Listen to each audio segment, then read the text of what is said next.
Indira Park, Dharna Chowk of Hyderabad.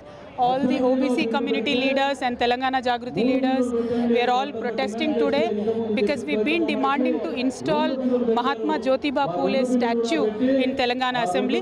This demand has been pending for quite long and the Congress government has been unresponsive. So we are protesting with a hunger strike, one-day hunger strike today.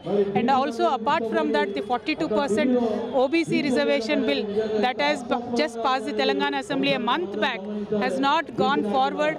We do not know the status of it, if the governor has accepted or if it has gone to the Honorable President, because our Chief Minister here has not made any statement about pressurizing the central government to get this bill passed.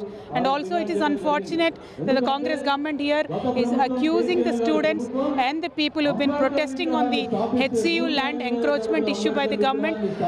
Mr. Revanth Reddy, Mr. Anumula Revanth Reddy has been blaming us that we are using artificial intelligence to create fake narrative and fake videos. It is not artificial intelligence, it is Anumula's intelligence which is hurting the state, which is encroaching the HCU lands, which is suppressing the OBC rights. We will fight against the Anumula intelligence. Artificial intelligence has always aided the development. Anumula's intelligence is stopping the development of Telangana. Thank you. Jai Telangana.